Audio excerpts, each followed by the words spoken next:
उस आत्मा ने तुरंत उसे मरोड़ा और वह भूमि पर गिरा और मुंह से फेन बहते हुए लौटने लगा।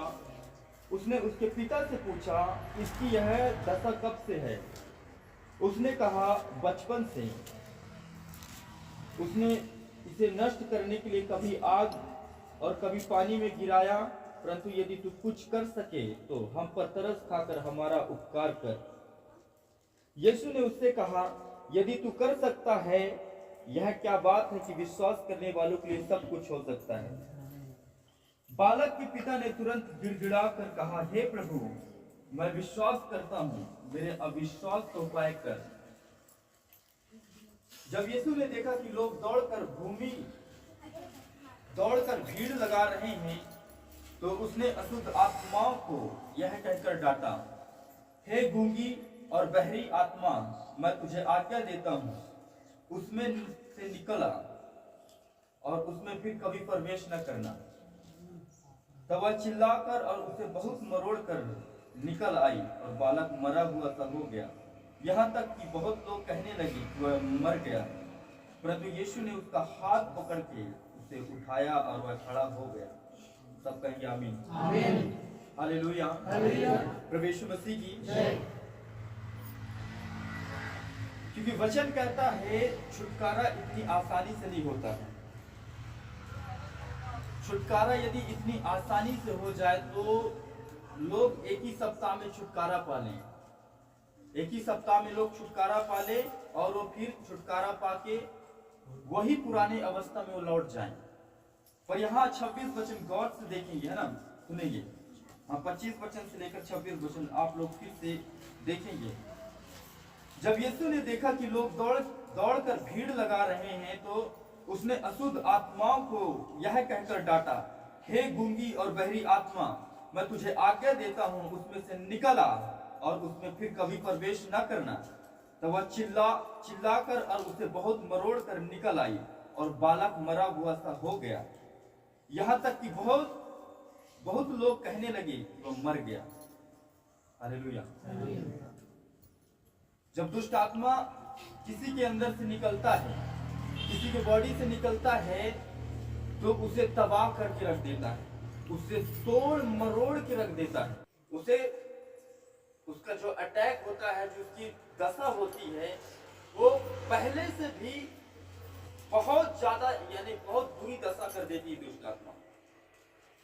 जब कहने का मतलब, आप किसी घर में बरसों से आप रह रहे हैं, किसी के यहाँ आप रह रहे हैं, साल हो गया, 2 साल हो गया, 4 साल हो गया, 10 साल हो गया, और आप उसे अपना घर समझ रहे हैं, और अचानक कोई आए कि अब इस घर को तो खाली कर दे, तो क्या आप लोग उतना आसानी से खाली कर देंगे? आप कोई उपाय सोचेंगे, कोई तरकीब निकालेंगे, कुछ चीजों को ऐसे ढूंढेंगे, ढांढेंगे, कोशिश करेंगे, केस लड़ेंगे, वकील के पास जाएंगे, गवर्नमेंट के पास जाएंगे, तो उस केस को लड़ेगा, और जो उस केस में जो केस को जीतता है, मकान या धन उसी के नाम पर होता है। हालेलुया। इसलिए वचन कहता, तब वह चिल्लाकर उसे बहुत मरोड़ कर निकल आई और बालक मरा हुआ सा हो गया। यहाँ तक कि बहुत लोग कहने लगे कि वो मर गया। ये तो यीशु मसीह दुष्ट आत्माओं को निकालने आया था, पर ये तो लगता है ये मर गया है। वो तो चंगा करने आया था, पर ऐसा तो लग नहीं रहा कि वो चंगा हो गया है। ये तो इसकी दशा तो और खराब हो चुके हैं। लोगों को डाउट हो रहा है कि यीशु मसीह ने दुष्ट आत्माओं को निकाला कि या फिर और कुछ किया। जब जिस घर से दुष्ट आत्मा निकलती है, उस घर को तबाह करके निकलती है।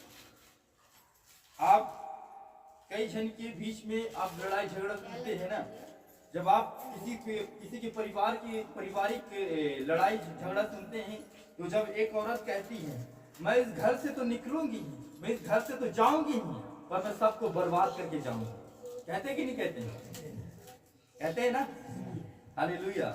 ये मेरे बात, जब आप सुनते हैं कि मैं तो यहाँ से जाऊंगी तो जाऊंगी, पर मैं सबको बर्बाद करके ही जाऊंगी, तो दुष्ट आत्मा जिस घर से निकलती है, उस घर को तबाह कर देती है, उस घर को ज्यादा डिप्रेशन में, ज्यादा चिंताओं में, ज्यादा बीमारों में और अधिक कर देती है। हालेलुया। हम निर्गमन की पत्री देखेंगे, उसका 14 वचन। आप लोग ध्यान से सुनेंगे कि वो परमेश्वर वचन के जरिए, वचन के बीच से ही काम करता है। 14 निर्गमन, उसका 14 चैप्टर नंबर 84 यानी 84 है। हालेलुया। ये लाल समुद्र जो बड़े निशान में लिखा है, बड़े अक्षरों में लिखा है, लाल समुद्र पार करना, यानी ऐसा नहीं था कि ये शुरुआत, मतलब ऐसा नहीं था कि लाल समुद्र उनके जीवन में पहली बार आया था, और ये कि लाल समुद्र पार करना यानी बड़ी बात था। तो ये लाल समुद्र ये बड़ी अक्षरों में लिखा गया है, यानी कि जब समुद्र के पार करोगे तो आपका समुद्र के उस पार क्या है? छुटकारा है। और जब हम इस वचन को, जब निर्गमन पूरी 1 से पढ़ते हैं, यहाँ तक 12 तक पढ़े, 14 तक पढ़ते हैं, तो हमें साफ साफ वहां पर समझ में आता है कि जब मूसा उनके पास गया, तब से, जब छुटकारे के बाद मूसा ने कहा, तब से उन्होंने मूसा की बातों पर ध्यान दिया, तब से उनके जीवन में, उन इजरायलियों के जीवन में दुख डबल कर दिया राजा ने। हालेलुया। वो दुख डबल कर दिया क्योंकि वो छुटकारे की ओर ध्यान देते थे, छुटकारे की ओर मन फिरा लिए थे कि नहीं, अब मूसा आ गया, अब हमारे छुड़ाने के लिए मूसा आ गया, मूसा की जगह परमेश्वर काम करेगा। और जब मूसा राजा से बात करने जाता है कि राजा इन्हें छोड़ दे, ये परमेश्वर के लोग हैं, तो कहते हैं ये तू क्या बात कर रहा है, तू क्या बकवास कर रहा है। हालेलुया। तो वो राजा उसकी बातों को नहीं मानता, फिर भी जब वो नहीं मानता तो परमेश्वर बीच बीच में राजा के सामने उन चिन्ह और चमत्कारों को करना चालू करता है। कहीं पहलौटों को मार देना, कहीं पहलौटों को मार देना, कहीं समुद्र को लहू में बदल देना, कहीं कीड़ों को भेजना, फिर टिड्डियों को भेजना, कि ओलों को भेजना, यानी कि वहां पर परमेश्वर ने चिन्ह और चमत्कारों को प्रकट कर दिया था। हालेलुया। पर अब ये इजरायली लोग रास्ते ही पर ही थे, क्योंकि मूसा के जब उसके पहलौटे मारा गया, उसके फिरौन का लड़का बड़ा वाला खत्म हो गया और सारे पहलौटे मारे गए, तो अब फिरौन को लगा कि अब मैं कुछ नहीं कर सकता हूँ, क्योंकि परमेश्वर बहुत बड़ा है, अब मैं कुछ भी नहीं कर सकता हूँ। इसलिए उसने कहा कि अब तुम जा सकते अपने लोगों को, कहता मूसा अपने लोगों को तू लेकर जा सकता है, अपने भेड़ बकरियों को, सारे चीजों को कहता है मिस्र से लेकर, कहता है निकल जा, कहता है। और मूसा इजरायलियों के आगे आगे चलता था, उनकी अगुवाई करता था। 20 लाख करीबन इजरायली थे और मूसा उनकी अगुवाई करता था, और वो बड़े आनंद से इजरायली लोग जा रहे थे कि देखो आज हमने कई वर्षों के बाद हम छुटकारा पा लिया है, देखो मूसा को परमेश्वर ने सच में भेजा था, आज हम इस गुलामी से आजाद कर लिया परमेश्वर ने। हालेलुया। पर ऐसा नहीं था, अभी उनका छुटकारा अभी पूरी कंप्लीट नहीं हुआ था, इसलिए अब वो आनंद से बड़े धूमधाम से जा रहे थे, बड़े मगन होकर जा रहे थे। पर हम 14 वचन को हम ध्यान से पढ़ेंगे, एक वचन से हम पढ़ेंगे। यहोवा ने मूसा से कहा, इजरायलियों की आज्ञा दे कि वो लौट कर मिगदोल और समुद्र के बीच से पीहाहिरोत के सम्मुख बाल सपोन के सामने अपने डेरे खड़े करें, उसी के सामने समुद्र के तट पर डेरे खड़े करें। परमेश्वर ने क्यों कहा मूसा को? वो और कहीं बोल सकता कि तुम अपने तंबू को और किसी जगह पर खड़ा करो, पर ये परमेश्वर ने जानबूझकर, वो जानता था कि मैं ऐसा कुछ करूंगा कि लोग भी देखेंगे और हैरान हो जाएंगे, और मैं अपने वैरियों को मारूंगा और अपने लोगों को आसानी से मैं छुड़ा लूंगा। तो इसलिए परमेश्वर ने कहा, मूसा से कहा कि तू अपने लोगों को कहे कि वो अपने तंबू को, अपने डेरे को समुद्र के सामने खड़ा करें, उसी के सामने समुद्र के तट पर खड़ा करें। तब फिरौन इजरायलियों के विषय में सोचेगा कि वो देश की उलझनों में फंसे हैं। मैं जंगल में घिर गया, तब मैं फिरौन के मन को कठोर कर दूंगा और वो उनका पीछा करेगा। तब फिरौन और उसकी सारी सेना के द्वारा मेरी महिमा होगी और मिस्री जान लेंगे कि मैं यहोवा हूँ। और उन्होंने वैसा ही किया। जब मिस्र के राजा को यह समाचार मिला कि वो लोग भाग गए हैं, तब फिरौन और उसके कर्मचारियों का मन उनके विरुद्ध पलट गया पलट गया और वो कहने लगे, हमने ये क्या किया है कि इजरायलियों को अपनी दास्ता से छुटकारा देकर जाने दिया। तब उसने अपना रथ जुतवाया और अपनी सेना को संग लिया। उसने 600 अच्छे से अच्छे रथ वरन मिस्र के सब रथ लिए और उन सबों पर सरदार बैठाए। और यहोवा ने मिस्र के राजा फिरौन के मन को कठोर कर दिया, इसलिए उसने इजरायलियों का पीछा किया, परंतु इजरायली बेखटके के निकल चले जाते थे। जब फिरौन के सब घोड़ों और रथों और सवारों समेत मिस्री सेना उनका पीछा करके उनके पास जो पिहाहिरोत के पास बाल सपोन के सामने समुद्र के तट पर डेरे डाले पड़े थे, जा पहुंची। कहता जा पहुंची।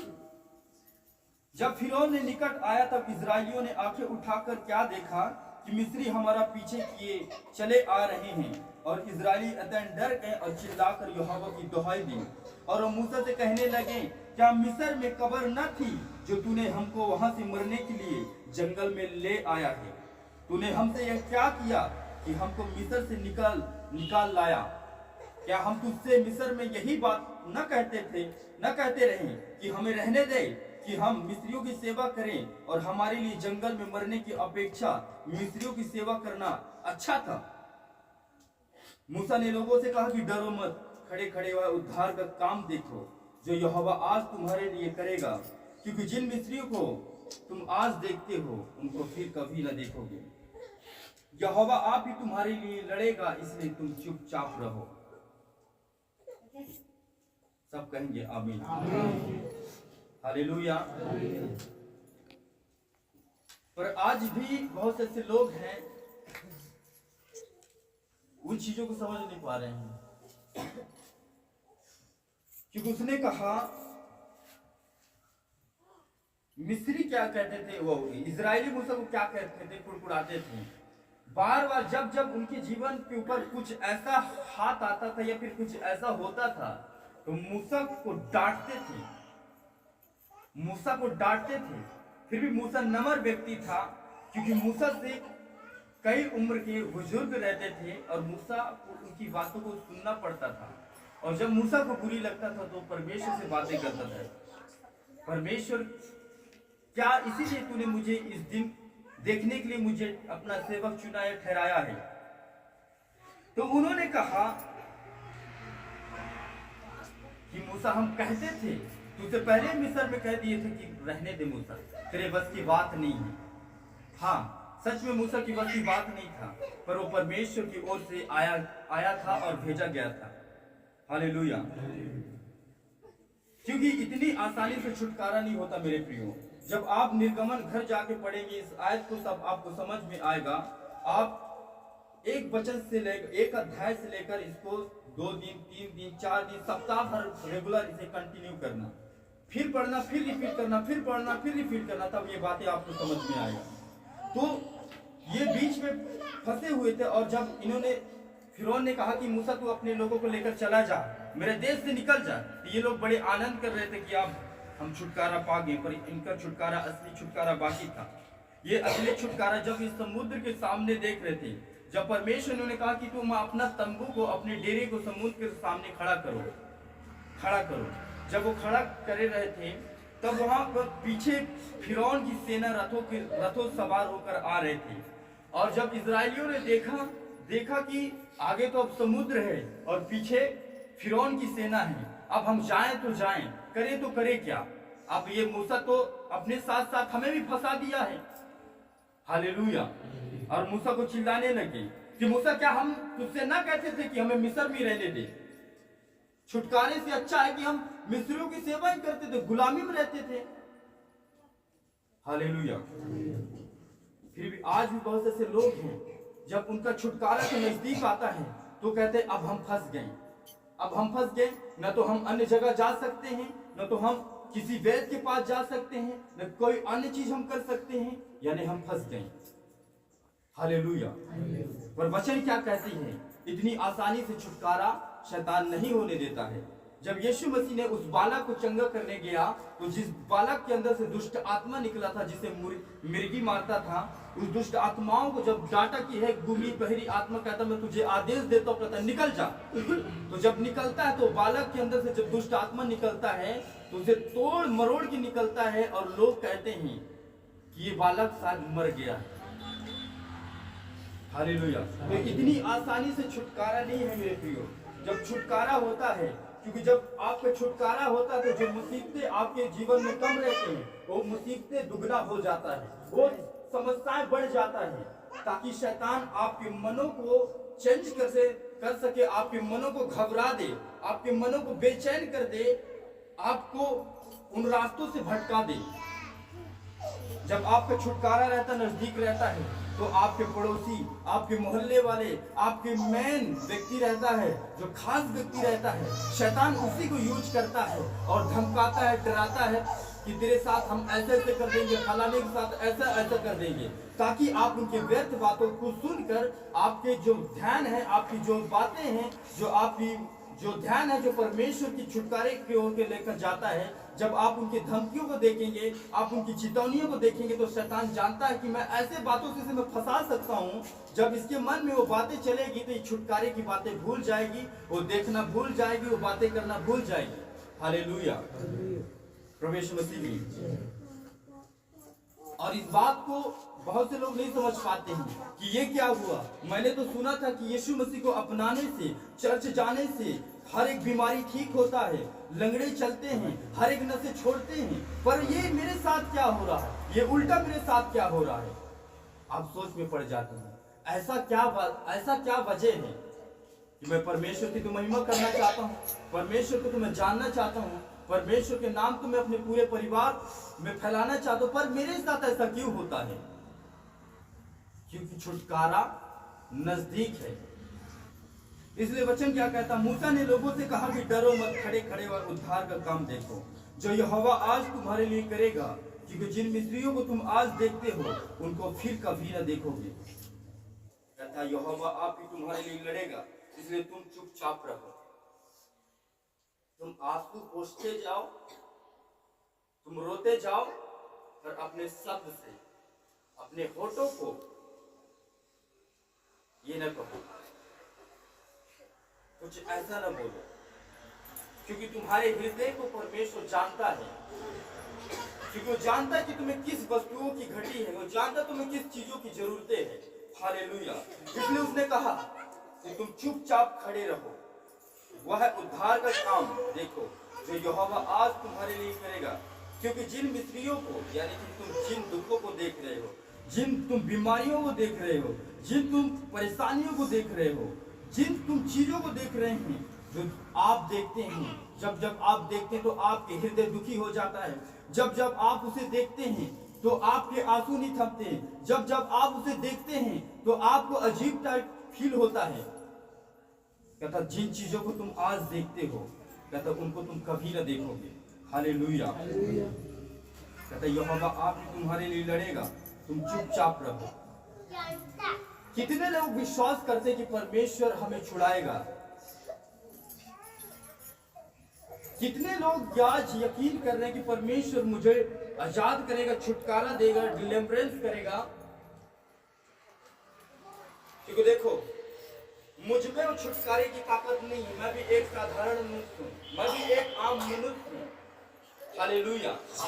पर छुटकारा देने वाला परमेश्वर है, वो यहोवा राफा है, वो चंगा करने वाला परमेश्वर है, वो रिपेयर करता है, जो टूटी हुई चीजों को रिपेयर करता है। इसलिए उसने कहा कि तुम आज जो मिस्रियों को देखते हो, कहता वो फिर कभी न देखोगे। हालेलुया। इसलिए जब आप छुटकारा की ओर जाएंगे तो शैतान आपको अटैक करना चालू कर देगा। छुटकारा की ओर जाएंगे तब शैतान आपको परेशान करना चालू कर देगा कि हैं इतने दिन से मैं तो आ ही रहा था, ये सब तो ठीक है ठाक था, पर जब जैसे मैं इस जगह पर आया हूं, ये तकलीफें, ये दुख और ज्यादा बढ़ गया है। हालेलुया। प्रभु यीशु मसीह की। आप इन्होंने गवाही दिया कि 2 सप्ताह हो गए घर में आराधना करवाते हुए। इससे पहले मैं थोड़ा खड़े हो जाइए, आप खड़े हो जाइए। अच्छा, जो अभी आपके यहाँ जो चल रहा है, तो इससे पहले अभी इतना तो दुख था कि नहीं था? नहीं था, क्योंकि जब तक अभी आराधना इनके घर में नहीं लगा था, होगा ठीक। अभी जब तक इन्होंने अपने घर में आराधना चालू नहीं करवाया तो सब ठीक ठाक थे। इनके बच्चे भी सही थे, इनके हस्बैंड भी सही थे, इनके बच्चे भी सही थे, इनके सारे चीज सही थे। पर इन्होंने जैसा सोचा कि मैं घर में आराधना करवाऊंगी, घर में प्रभु का आदर दूंगी, घर में प्रभु की महिमा में करवाऊंगी, और जैसे 2 सप्ताह हुआ, शैतान क्या किया? शैतान ज्यादा अटैक करना चालू किया। शैतान ज्यादा इनके बच्चों को, इनके हस्बैंड को नशे में, क्रोध में, गुस्से में, इनके बच्चे को ज्यादा अटैक शैतान कर रहा है। हालेलुया। बैठे। तो इस बात से हम लोग जानते हैं, जब जब ऐसा कुछ होता है बाइबल में, जब जब ऐसा कुछ हुआ है, तब तब परमेश्वर बड़े और अचंभित रीति के साथ काम किए हैं। जब मिस्रियों इजराइलियों के सामने लाल समुद्र सामने था और पीछे फिरौन की सेना था, तब तब परमेश्वर ने बड़े बड़े काम किए थे। जब जब बाइबल में हम उन सारे पुस्तकों को पढ़ते हैं, जब जब इजरायली दुखी थे, तब तब परमेश्वर अपने दासों को भेजकर, अपने वचनों को भेजकर उन्हें बचाता था और बड़े चिन्ह और चमत्कारों को करता था। हालेलुया। जब आप दुख में रहे, प्रॉब्लम में रहे, निराशा में रहे, तो आप समझ जाओ कि मेरा छुटकारा नजदीक है। वो मुझे लाल समुद्र से निकालने वाला परमेश्वर है। मैं कहता हूँ, क्या आप लाल समुद्र को 1 घंटे में, 2 घंटे में, 1 दिन में पार कर देंगे क्या? नहीं करेंगे, क्योंकि आप लाल समुद्र को पार करने जा रहे हैं। आमीन। आप किसको पार करने जा रहे हैं? लाल समुद्र को पार करने जा रहे हैं। इसलिए छुटकारा, इसलिए आपके जीवन में वो दुख, वो प्रॉब्लम बढ़ते जा रहे थे। ऐसा नहीं था। इजरायली अब भी शक कर रहे थे। जब लाल समुद्र को परमेश्वर ने तो भाग कर दिया, उसके पानी को दीवार कर दिया, अपने लोगों के लिए रास्ता बना दिया, अब भी इजरायली शक कर रहे थे, डाउट कर रहे थे, कहीं ऐसा ना हो जाए, हम पता नहीं इस लाल समुद्र से निकल पाते कि नहीं निकल पाते हैं। ऐसा ना हो जाए कि हम लाल समुद्र में रहें। प्रभु यीशु मसीह की। इसलिए जब आप प्रभु में मजबूत होते हैं, जब आपको वचन नॉलेज होता है, तब तब शैतान आपको भरमाता है। अब देखो, अच्छा सतना क्यों, अब इतने दिन क्यों नशा नहीं किए? प्रभु बराबर आए, वर्शिप कर रहे। हम पहाड़ों पे आराधना करने गए थे, प्रार्थना करने गए थे, मुझे पता है। प्रार्थना करने गए तो बोला कि मैं गायक बनूं, मैं वर्शिपर बनूं। तो नहीं, बहुत अच्छा, मैं भी चाह क्यों नहीं। वो कहा कि भैया कहा है रायपुर जाओगे स्टूडियो को। नहीं, ऐसा कोई बात नहीं है, एक दिन स्टूडियो हम खुद बना लेंगे ना। तो क्या मैं गायक बनूंगा, वर्शिपर करूंगा? तो ठीक है, बहुत अच्छी बात है। अब उस दिन उसने कहा, अंगीकार किया कि मैं गायक बनूंगा, मैं वर्शिपर करूंगा, वर्शिप करूंगा परमेश्वर के लिए। और उसी दिन वो शायद हमारे साथ, उसी दिन वो प्रार्थना लेवल को पकड़ा था कि कैसे प्रेयर करते, कैसे फायर करते, कैसे कौन से वचन कहाँ पे घोषणाएं करते, कैसे क्या बोलते हैं। उसी दिन से शैतान अब इनके हस्बैंड को क्या कर दिया? भरमा दिया कि कोई छुटकारे के मार्ग पर है। अब वो छुटकारा पाना आसानी से जानता था कि मुझे कैसे घोषणाएं करना है, मुझे कौन से वचन किस टाइम पर अंगीकार करना है, मुझे कैसे प्रेयर बढ़ाना है, मुझे कैसे फास्टिंग बढ़ाना है। शैतान को पता हो चुका था, इसलिए उसने भरमा दिया। किनके जरिए भरमाया? वो डायरेक्टली उतर के आया, रिश्तेदारों के जरिए, मोहल्ले वालों के जरिए। क्या तू यीशु करता है, बैक मार भूल जा। अरे कुछ नहीं रखा है, हम सब करके देख लिए। भरमाने वाला, इसलिए यीशु मसीह कहता सावधान रहो कि कोई तुम्हें भरमाने ना पाए। वो हमारे ही बीच से हमें भरमाएंगे। ऐसा नहीं कि वो अलग से होंगे, वो दूसरे जगहों से आकर हमें भरमाएंगे। वो हमारे ही बीच से निकलेंगे, वचन कहता है, और भरमाएंगे। हालेलुया। इसलिए जब छुटकारे के रास्ता पर हो तो दुख का बढ़ना तय है। और इस बात को नोट कर लेना, माइंड में बैठा लेना कि यार जब से मैं प्रभु में आया हूँ, जब से मैं उसके वचनों को मनन कर रहा हूँ, तभी ये प्रॉब्लम क्यों अधिक बढ़ रहे हैं। जब मैं संसारिक में था तो संसार में था तो सब सही था, मैं इंजॉय भी कर लेता था, सब कुछ भी कर लेता था, मेरे पास सारे चीज भी रहते थे। आज न तो कोई मेरा दोस्त मुझे साथ देता है, न कोई ऐसे चीजें हैं मेरे पास, क्योंकि आप छुटकारे के रास्ते पर हो। और वचन कहता है छुटकारा इतनी आसानी से नहीं होता है। कई लोग आपको देखेंगे, जब आपका छुटकारा होगा तो कई लोग आपके विषय में कमेंट करेंगे, टिप्पणी करेंगे, तू गया, तेरा कुछ नहीं। जिस प्रकार यीशु मसीह को लोग बोलते थे ये बालक तो मरा हुआ सा दिख रहा है, जब यीशु मसीह ने दुष्ट आत्माओं को निकाला, पर आगे क्या हुआ, थोड़ी देर यीशु मसीह ने उसे छुआ, हाथ पकड़ के खड़ा कर दिया। इसलिए आप दुखों से न डराओ, क्योंकि जहां दुख होता है परमेश्वर वहां काम भी करता है।